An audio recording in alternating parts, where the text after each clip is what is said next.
Mini episode 1455 of the FDH Lounge is brought to you by Sportsology, delivering unconventional columns and webcasts about sports, TV, music, movies, and more. Follow them on the web at sportsology.com. The FDH Lounge. You want to schedule your life around it.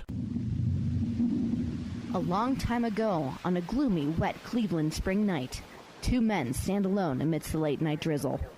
Their voices echo across the vacant station parking lot as they debate the merits of the great American radio show that have been missing for far too long.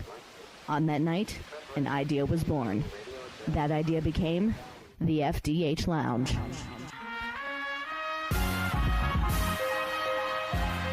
Welcome to the FDH Lounge. Hello, everyone. Welcome to FDH Lounge mini episode 1455. This is FDH Managing Partner Rick Morris here, and we have back with us here one of our favorite guests. We haven't had this gentleman in some time here, and it is a shame that the unpleasantness in the world is what has led to him coming back on. We'll have to talk to him here subsequently about something nicer than this, more pleasant, but the list of things that are more pleasant than what's going on presently in Ukraine is just about endless, unfortunately.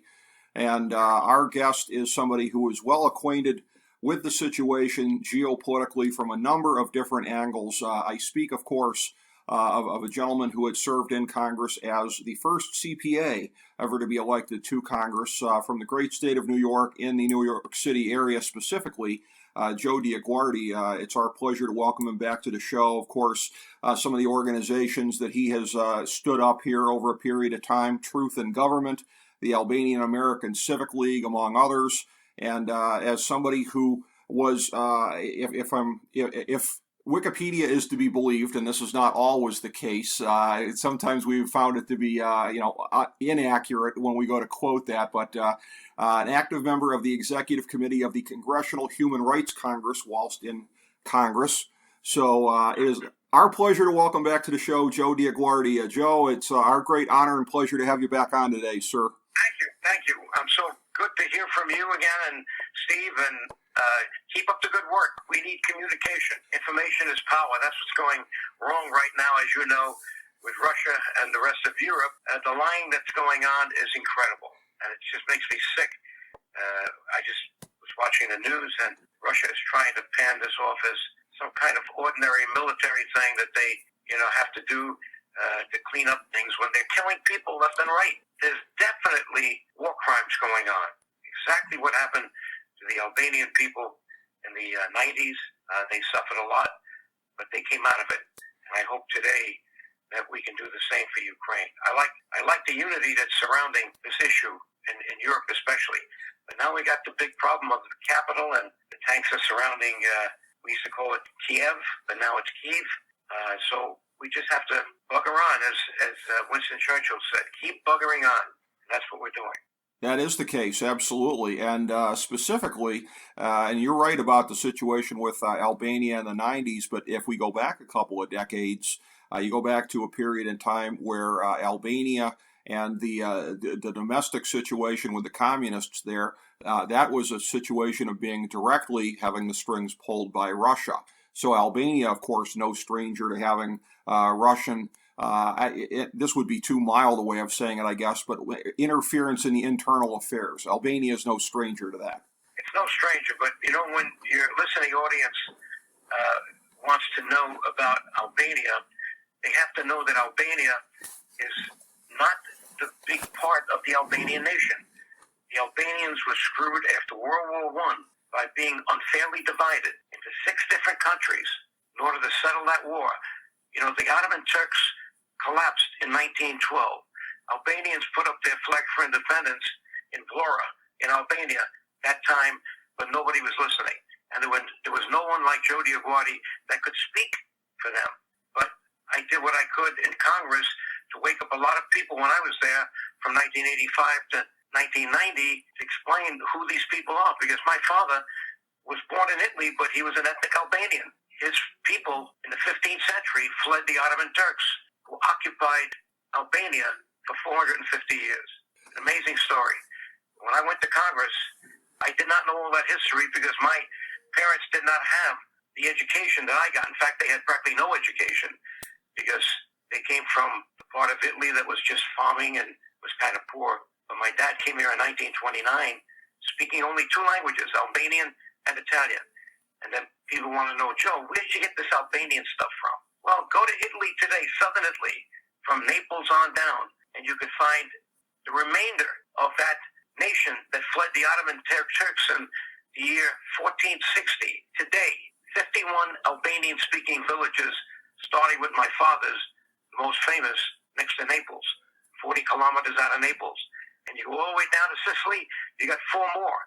But the bulk of them are in what they call Calabria, near Cosenza. So 51 Albanian-speaking towns, villages. Albanians call them Katundi. That's their name for village. And it's an amazing story that I had to go to Congress to learn about my father's history, because when he came here, he was only 15, was not educated, and couldn't tell me the history of the Albanian people. And when I was raised in the Bronx in an Italian-American neighborhood, Rick, I thought my dad was speaking a dialect of Italian. It was only in Congress when I saw him speaking to Albanians from Yugoslavia. And I said, oh my God, what an epiphany this is for me. Here I'm raised one way, and then I figure out, but the traditions of the Albanian people carried on, and I knew what they were. And not too far different from the Southern Italians. Italy is an incredible country. It's got so many facets to it, whether the language differences, the dialects. My mother comes from Bari, and you can tell just the way she spoke Italian versus my dad, who came from Naples. There was a big difference right there. But listen, I'm going to be now, this year, believe it or not, 82. So I've been around. Wow. And I know a lot because I've had a lot of experience. Well, I'm glad to be on your show. Ask me some tough questions. I will. I just want to make one follow-up observation on what you said there, and that is when you're talking about the time of the collapse of the Ottoman Empire, one of the great underrated villains of the 20th century, and I guess it's more than one person that was doing this, but the map makers of the time, because what you said about Albania reminds me of Iraq. They basically superglued three areas together that had nothing to do with one another, and then when we ended up, blundering in there and, you break it, you bought it, and trying to put it back together, and you come to find out, hey, it's three distinct parts of the country. This part hates this part, ethnic sectarianism. The map makers of that time, drawing those lines back around the 1910s, 1920s, a lot of screwed up things, and we're still paying the price in a lot of ways, Joe. Right, but the Albanians come out of a different experience because there was a state called Yugoslavia. Mm-hmm. Yugoslavia was a state that was created for what they call the Southern Slavs. Yugo means South, Slavia means Slavs. And if you look at the history of the Slavs, the Albanians have been in this area for thousands of years. The Slavs got there in the 7th century. Where did they come from? Ukraine, believe it or not. That's where, the bulk of the Slavs came from in history. But the Albanians did not have a voice. They didn't get out of the Ottoman Empire until 1912, when Ismail Chumali raised a flag in Vlora in Albania.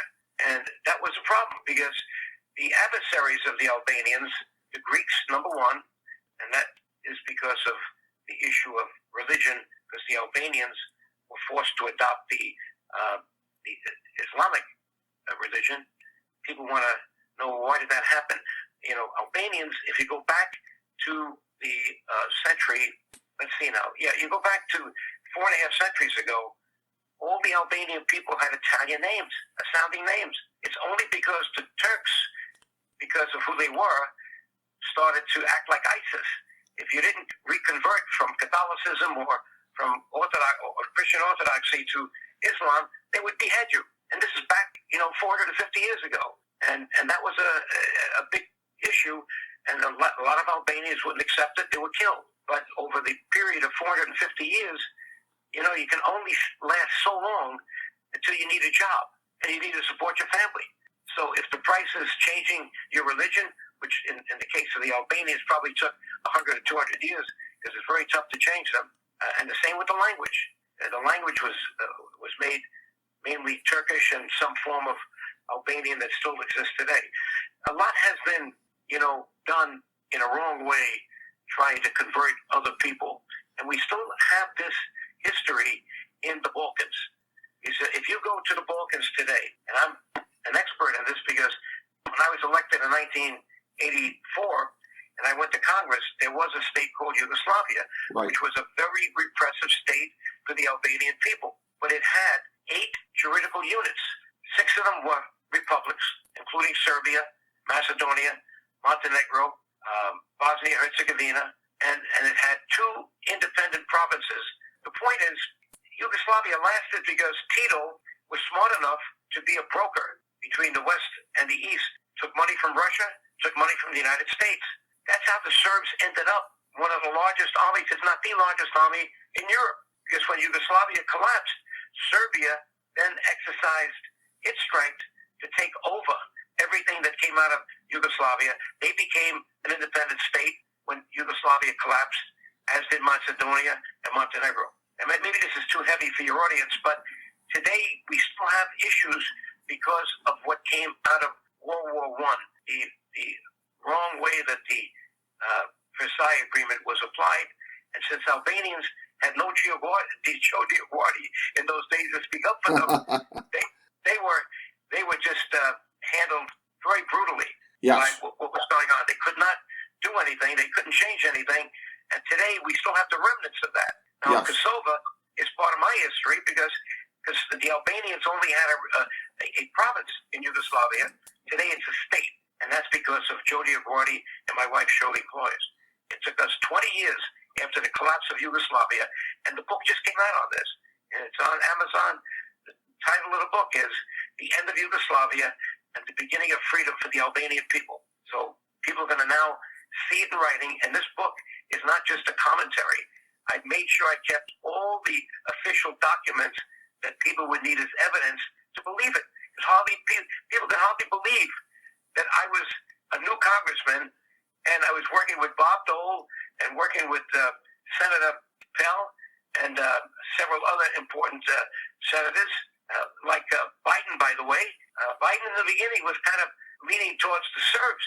I had to, in 2 hearings, educate him that he had the wrong information. And today he is very pro-Albanian. In fact, there's a monument to his son who died. As you know, he served in the war, the army, and that's in Kosovo.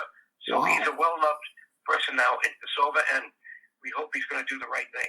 We'll see. Well, sure, and we've established your bona fides here as somebody who has a lot of kinship with what the Ukrainian people have been through, because clearly the Albanians have been through a lot of their own garbage over a period of time, and with everything that's happening with Ukraine, I want to touch on the timeline of when you were in Congress, because this is something where it just kind of strikes me as being a little bit interesting. I'm a child of basically the waning days of the Cold War, and those were the days when you were in Congress.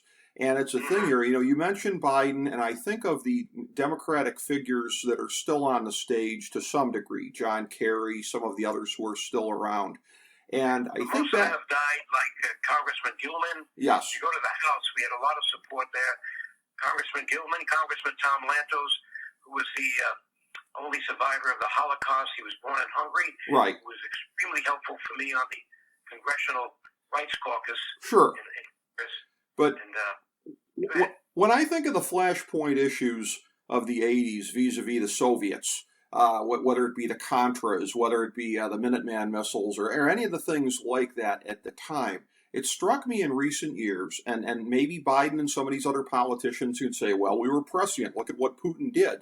But it seemed to me that they've been a lot more anti-Putin than they ever were anti-Brezhnev and anti-Andropov. It kind of got a little different once Gorbachev was in there, because there was a period of actual détente leading to the collapse of the Soviet Union and the Eastern Bloc. But is this something that you've noticed as well? Because there wasn't a lot of harsh anti-Soviet rhetoric from the Democrats in the 80s, much like there's been the harsh anti-Putin rhetoric of recent years. And again, like I said, they can sit here and say, well, look at what Putin did. And, as somebody who I've been a little bit more of an advocate of realism in foreign policy, I have to admit maybe I wasn't hard enough on Putin. I have to maybe admit that in looking back at it here. But have you noted that some of your colleagues that you served with didn't seem to be as anti-Soviet, at least publicly at the time, as they've been anti-Putin? well, I'm not a student of history in that regard, but I can tell you that Putin deserves his warts. What he did in Syria, what he did against the Kurds, who were our major supporters at that time. Yes. It's ridiculous, the use of working with Assad and chemical weapons and how they destroyed Aleppo. All these towns were, in fact, that was their training ground for what they're doing now. Right. They are destroying the infrastructure, and they're coming back, and they're even now dropping these bombs that are scatter and hurt the people. I mean, these are really war crimes. They're going after, innocent civilians, and you can see what happened in the hospital the other day. They're saying, no, that was taken over by the Ukraine army, and they used it as a way to fool us. No, it's not. There were people that were killed there, including children, pregnant women. So it's amazing the lack of true information that is just spread by Putin and his people.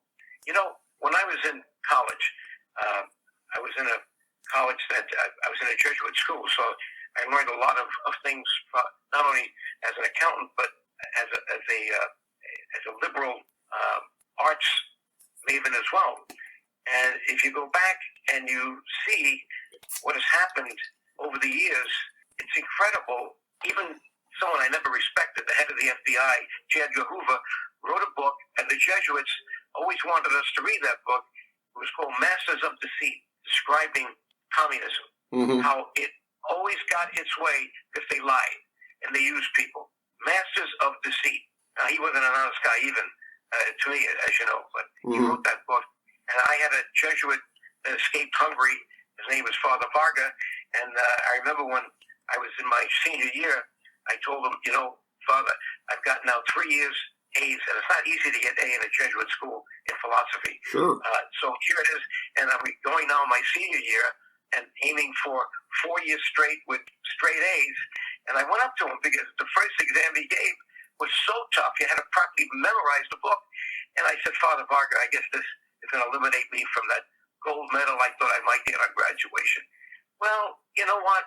The thing that impresses me most is when we talk about dialectical materialism and communism. And if you do well in those, you get your A's, I will make sure I'll take care of it. And he did.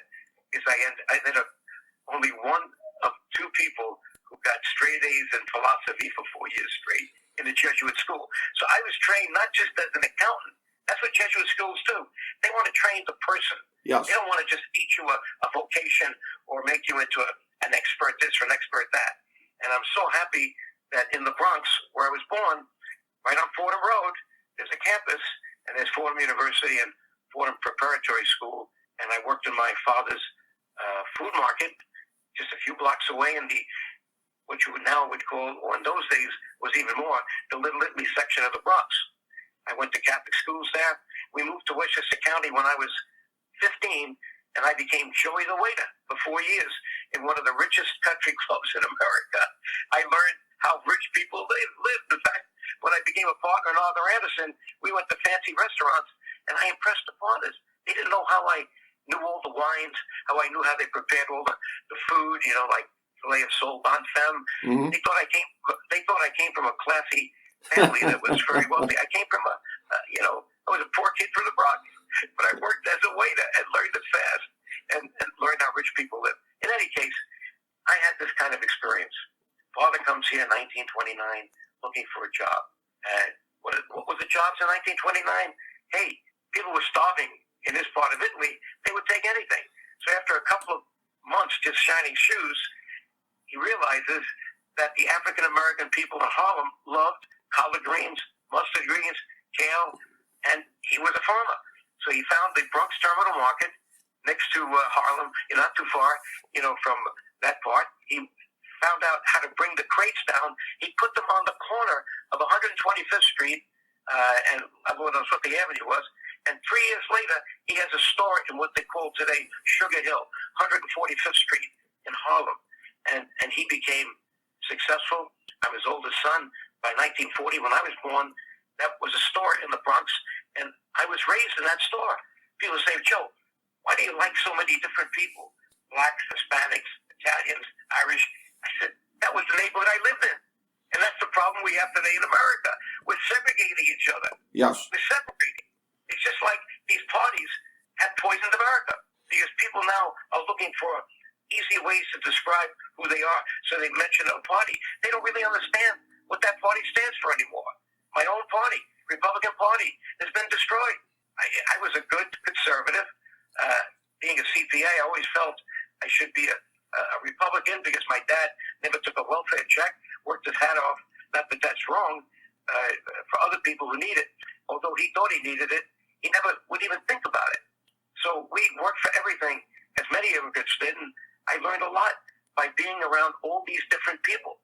So at 8, 9, 10, 11, 12, here I am working in this not a supermarket, it's like a mini market. It had vegetables, it had groceries, and then I end up going to this country club and see how really rich people lived in America. And you might say, well, who were those people that were Jewish in that country club in Westchester County? It was called Elmwood Country Club. They were the big shots in the garment industry. They even built a hotel. On weekends, they would just get away from all that, mess in New York City and go up there. And here I am in the morning. It wasn't difficult for me to get up early because my father used to get me up sometimes 4:30 in the morning to help him load the truck of the greens. We used to go down together at the Bronx Terminal Market. So here I am now in this first year. They needed someone to deliver the food in the morning. At 6 o'clock, you had to be ready, and so I did that. In those years, the unions weren't strong, so I went home. I stayed someplace there. At 10 o'clock, I'd come back to do lunch. And then I finished lunch at 3, and then I had to come back at 6.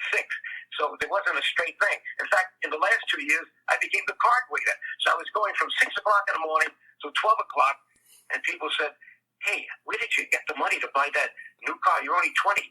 I got it from the tips from very wealthy people, believe it or not. So I was raised really in 2 ways. European, because my father, treated me the way he was treated. Admittedly, I'm the oldest son, so I took the brunt of it in my family. And then I was raised very much American because I saw how all these different people lived, whether you were black or Irish or Italian in the Bronx, or whether you were, a wealthy person in a country club. I got this. So when I, then went to, graduated from Fordham University after a great education, I was picked as the only one picked to do an internship with a major accounting firm. I didn't even think about going into accounting at the time. I hadn't really decided what I wanted to do.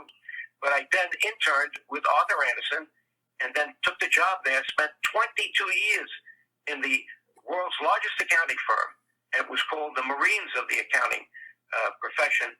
And I brought that with me to Congress. And what is the first thing I do?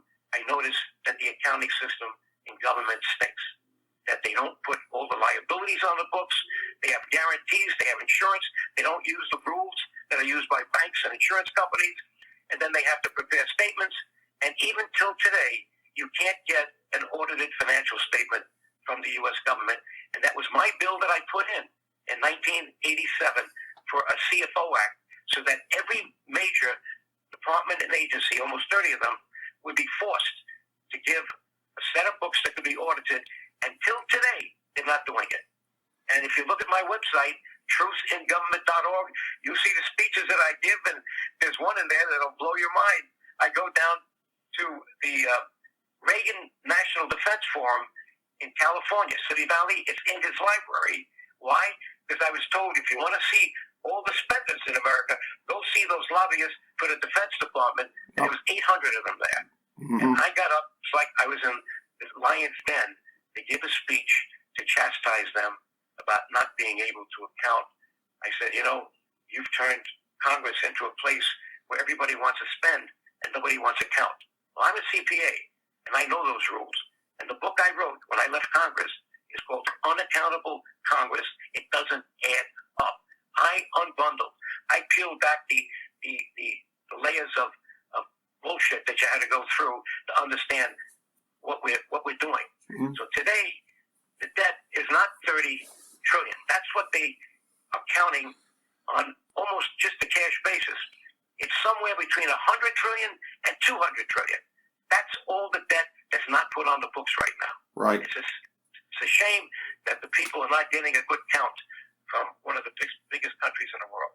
That is If true. you want to see me in action, look at that 6-minute speech I gave on the floor in front of all those lobbyists, in front of all the generals. It's there on YouTube. What else can I tell you? Very much worth checking out, definitely, because the military-industrial complex. I'm always somebody that feels like they have a lot to answer for in my book, and it's just unfortunate how much money they're probably making at a time like this. The war merchants will always come out great in times of war, but on a defense note here, just to ask you this in terms of our national defense at a time of uncertainty like this. So I want to ask you where you come down on this, because on the one hand, somebody with your demonstrable human rights record, and obviously it's tearing at your heart to watch what we're watching in Ukraine, I think, as it is for anybody with a soul at a time like this, versus I would think that you would even know more about this than the average person just based on the briefings that you were getting. I know that people in Congress get confidential briefings on matters of grave national security, as I'm sure was the case when you were there. And again, the dangers in overstepping in our responses here. The Biden administration, and I'm critical of any number of things on any number of policies on them on a daily basis, but the hesitation to do anything that could help set the stage for World War III when you're dealing with a known irrational actor right now in Putin, who clearly at this point is one person after another who has dealt with him basically has kind of indicated the man's off his rocker at this point. So we are at an enhanced... His acquisition of nuclear weapons and the fact that he's got probably the second biggest arsenal besides us, that's created a deterrent against us. Yes. We don't want to do a no-fly zone, right, which we had called for, by the way, in Kosovo, and it was employed in part. And the problem is that we don't want to trigger the Third World War. When you're dealing with someone so irrational, yes, who sees history different, I mean, he thinks that Ukraine was a part of Russia for a long time, and now he wants to take it back. That's wrong. He's seeing it the wrong way. So he's now, and he's still offended deeply by the fact that after the Cold War, Soviet Union disappeared. So he's trying to see in his own mind how do we restore that Soviet Union under me? Because I've got power that these other guys didn't have, because they didn't have my discipline. You remember Yeltsin? He was drinking all the time. Right. So, and where did Putin come from? He came because Yeltsin failed. And that's right, where he began as a KGB agent. Right. And he's a clever guy, and he probably stays up day and night just thinking about how he gets more power. And they get it through devious means. They lie, they steal, they do all kinds of things, and this is why we can't trust them. Right. Not at all. So where do we go now? It's going to be very difficult.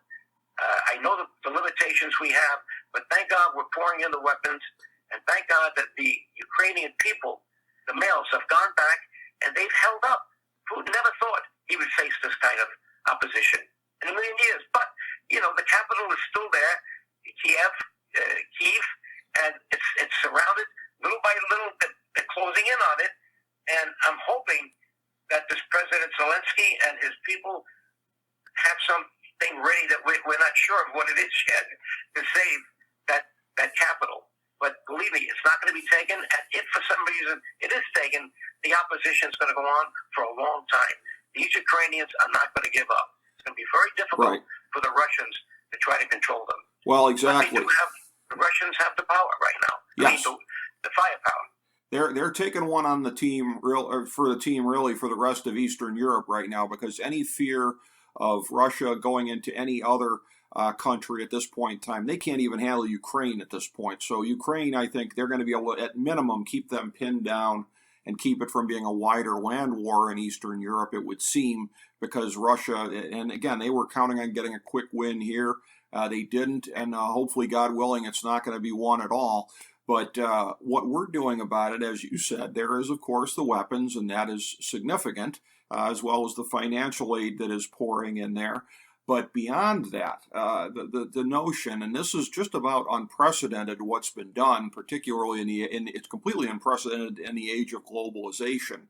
The disconnect, a strong disconnect in the last 2 weeks of Russia from the global economy, whether it be the international banking system on down.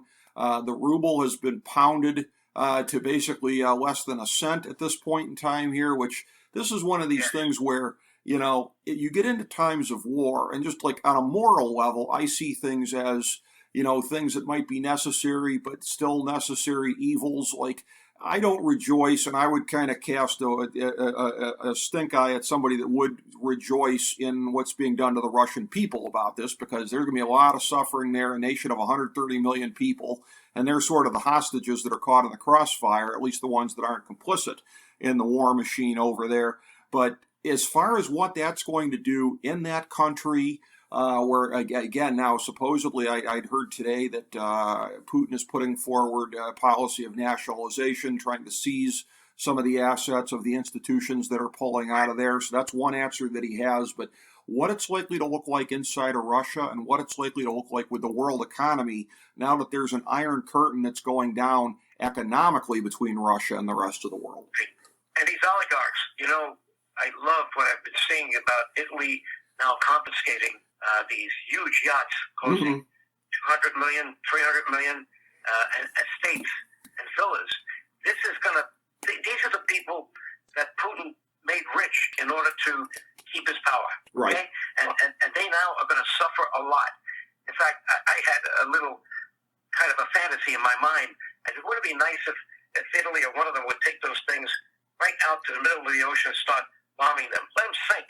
But let these guys feel the pain that the regular people are feeling. Right. They live like kings and queens, and it's amazing.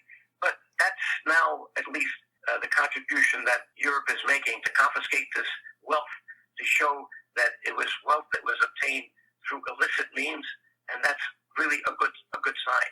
So it's not over, but I can tell you that the short-term pain is going to result in very long-term pain for Russia, short-term pain for Ukraine or the Ukrainians.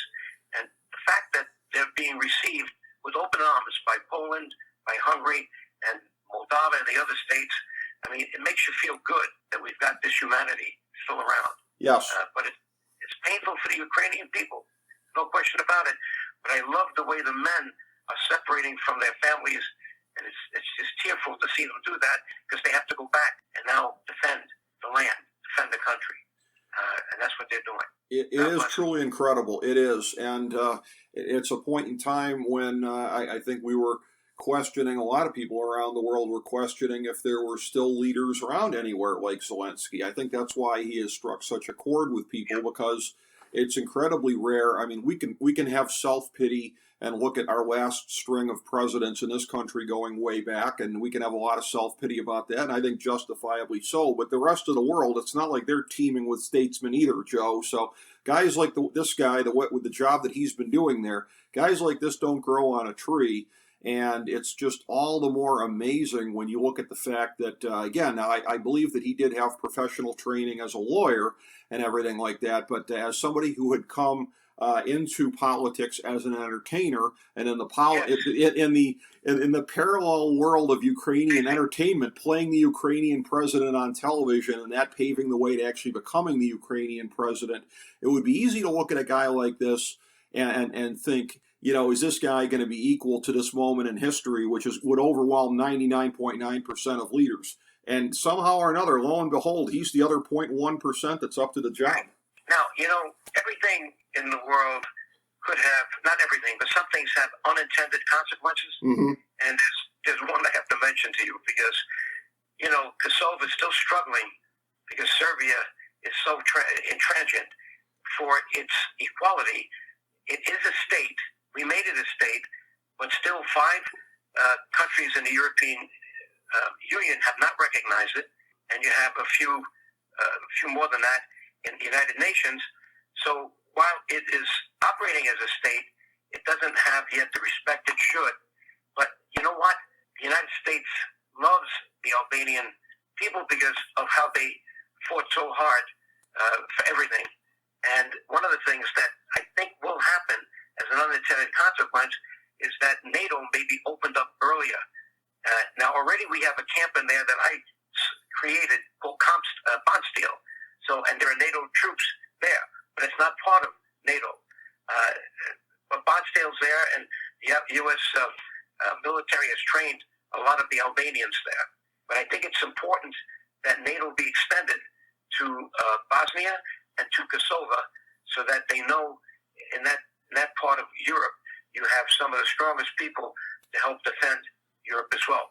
So that now has opened up a door for me and Shirley, as we work as part of the lobby for the Albanians. It's an independent lobby, volunteer lobby, but it's been very successful and powerful because we deal with the right people. Like right now, Senator Menendez. We don't. It's a bipartisan lobby. We don't deal with a party. We deal with the issues and the people. And right now, we now have NATO. We're drafting up something that we're going to send to Senator Menendez to hopefully pass on to President Biden. So that Biden knows the best thing he could do now for the Albanians is to give them the status of being part of NATO, so they can really fight for the freedom in the Western Balkans. Because that's under pressure today. Why? Guess who's right next to Albania? Kosovo. Right. And that's Serbia. And Serbia is like, a grandchild of the Slavs.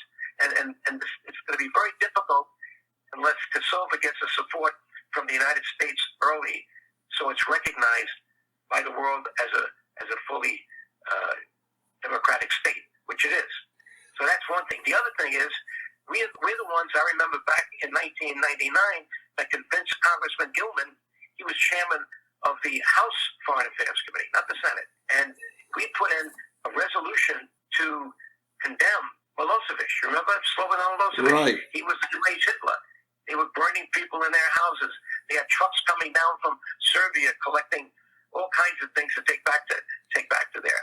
In fact, there's still mass graves. They took the bodies from Kosovo and buried them under police stations, under asphalt parking lots. They're still trying to get them back. So the point is, you got now the opportunity to do the same thing. So I got the old resolution that Gilman, and we helped him draft it, had whereas, listing all the indictments as to why Putin is a war criminal, which he is. And we're going to now get that out to remind people that, from Hitler to Milosevic to Putin was not a quantum leap. So we got to now educate the public and get this guy to the court in The Hague. Yes. It's not going to be easy. No. And I say to myself, how are we going to get him there? Well, then we got to take a lesson from our Jewish brothers and sisters. You remember when they couldn't get Eichmann there? They sent the submarine. They just took him. Right. Put him on the sub, brought him back to Israel, and put him on trial, and then they hung him. Yeah. Almost like the Nuremberg trials. Yeah, that's true. Yeah, maybe we can ring up the Mossad and figure out how to get Putin into the right hands here. But yes, between NATO and the EU, there are a lot of places going to be looking at vulnerable countries in Eastern Europe with open hands and in the time ahead here. And just to kind of bring it full circle here of all the different aspects that we've been talking about with the present crisis, Joe, whether it be economically, geopolitically, militarily, anything we didn't touch on yet that you think is important, please take it away. Well, I went to Congress, and I thought that I would get hung up. I went on the Government Operations Committee, and being the first certified public accountant ever elected to Congress, House or Senate, in history, I said, I got to leave my mark here, at least leave them with a good set of books. And I wrote a book called Unaccountable Congress. It's still out there. Not asking people to run out and buy any books, but I gave my experience after leaving Congress in 1992. It was like being a whistleblower, but I didn't take any money. I didn't want any money. Didn't become a lobbyist. Lobbyists make a fortune. Just moved to Washington. You're good for $1 million. I didn't do that. I became an independent volunteer lobbyist for the Albanian people, for America, on the national debt. And the third one that I forgot to mention before, I'm going to tell you. When I got to Congress, a black historian in Mount Vernon, New York, I had a huge, don't forget, I got elected as a Republican in an extremely Democrat district. No one thought I could get elected. Right. I got counted 3 times.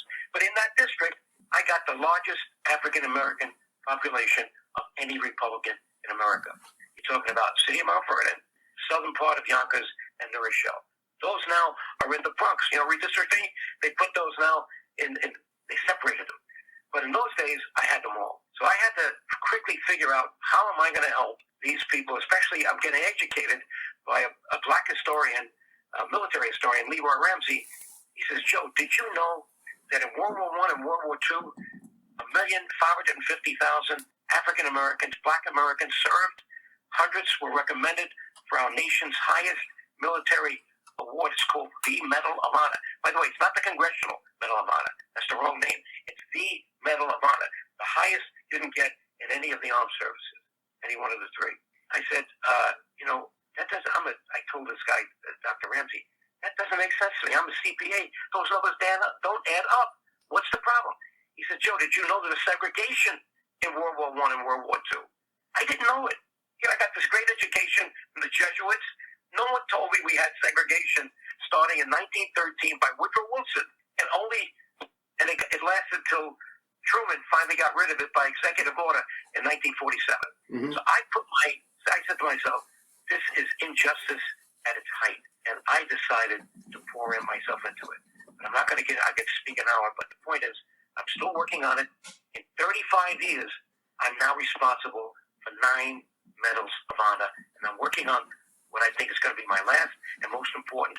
Dory Miller, Messman, not a female even, a Messman, Pearl Harbor, World War II, and I believe he's going to get it. I can't give you the inside information, but it looks like we're aiming to get it on Veterans Day this year. And I'm going to do some very important things with that. In fact, I got my daughter working on it right now, Kara. She is so mesmerized by that issue. Excellent. When I sent the information, she says, Dad, we have so many prominent Black Americans in the music industry. In fact, I got one. I'm going to start talking to him, and we got to get them involved in this issue. You started this. I didn't realize you were doing this. I said, Kara, if you looked at my website, This Truth in Government, you will see me speaking all over the country about this issue to wake up America. Yep. And I'm proud to do it. So here it is. I made my mark in different ways, and I did a great thing by training my daughter, Kara, to be smart and to be active and to be truthful. And whatever you do, I said, Kara, do it like your dad did in accounting. Do it all the way. And she did. And you remember she was a judge on American Idol. That's right. Did a great job. 300 songs, and 162 made the charts. And she's still doing it. She just found another artist, and I didn't know the song, and she said the thing hit the top of the charts in the last month. It's called, this artist is not Adele, but like Adele, she was scorned by a boyfriend or this is a younger woman named Gail. And the song that came out was incredible. It's like an ABC song. A, B, C, D, E, F, U. Yeah. Oh, that's incredible. Oh, Kara had something to do with that. Right now, believe it or not. That's amazing. That's amazing that Kara had something to do with that. I did not know that till you said that right there. And she took this young girl at 14. Kara's great at discovering talent and then nurturing it. Yeah. So that girl now is 17, Gail. And she's now on the charts.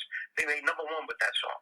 That is amazing. Certainly talent really runs in the family, Joe. And I have to say, He's working on now the Black community at the height in the music world. He said, Dad, I got to do something on this. And she said, I'm going to surprise you. Let's see what happens. That is. It'll be another show, Rick. Yes. Later on, we'll talk about that. Oh yeah. I mean, talent and commitment runs in the family, and I have to say, along those lines. When I knew that going back to the previous administration here, that it was going to be a time of missed opportunities and a lot of things like that, the first sign of it that I had was during the transition period. And I thought to myself, if Joe DioGuardi isn't getting asked to be director of the Office of Management and Budget, that will be a sign that things have already gone off the rails. And little did I know how badly things would go off the rails, but you should have been OMB director, Joe. Well, listen, I was well trained, and I had 2 marvelous parents that came here as immigrants and started from scratch, and they raised me very much the way they were raised. And since they were both products of Europe, it wasn't easy. But, you learn a lot when you have that tough raising or that toughness up front. It makes you a better person. And I remember in the store many times my dad and mom would be on their feet, sometimes in the weekends, 12 hours a day. But I'd always see them, kissing each other, a little kiss here and there. And that's what we need in the world. Parents that love their kids and the kids loving them back. And that's what makes, I think, society more than anything else. I'm a product of that. and I raise Kara the same way.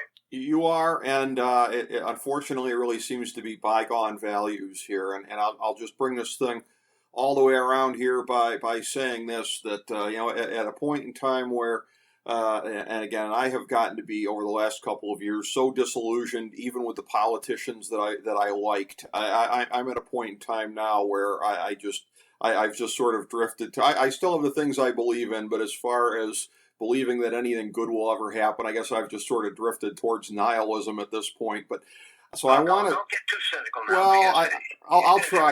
You have right to be, but when you look at things in the Broadway, the big picture, seeing things whole. Yeah. You see things whole. Believe me, there are problems all over the place. True. But you got to celebrate the successes too. Yes, well, that's true, and that's where, in that light, again, it's customary here at this point to thank our guests for coming on. We always enjoy the conversation with you, but I just want to take it a step further and just say, at a time like this, and we've already covered here tonight, as we have previously with you, how much you've lived the American dream. I want to just thank you for, even past your time of being in Congress, of being a great citizen and giving back to this country, because, again, I just think it's all too rare. I just think we don't see that from nearly enough people. So thanks not just for making the time for us here today, but also for all that you do, Joe, to try to help out this country at a time when not enough people are doing that. Well, thank you so much. I really feel good about myself, but I feel better about myself when people like you say it. Well, thank you, and it's always a great conversation, Joe. And again, listen, I know we've talked about any number of other things that are not pleasant, like the national debt and things like that. But compared to war in Ukraine, everything else we've talked about previously all seems manageable. So anything else would be lighter fare than what we tackled here today. I look forward to the next conversation on something like that, and tackling the problems of the world that aren't rooted in this kind of state-sponsored evil such as we're seeing in Ukraine. Thank you. I agree with you 100%. And as someone said at one point, this too shall pass. Yes. The world will continue. And what did Winston Churchill say? He was my hero from the last 2 centuries. He said, success is not fatal and failure is not final, but the key thing is to keep going forward and making things happen. And that's really how I feel in life. That's true. That's what we got to keep doing. And as that continues to be the case, as the world keeps spinning here subsequently, we hope, as this doesn't go to World War III, but on the other side of this thing here, we will catch up with you again, Joe. Thank you so much for making time for us today.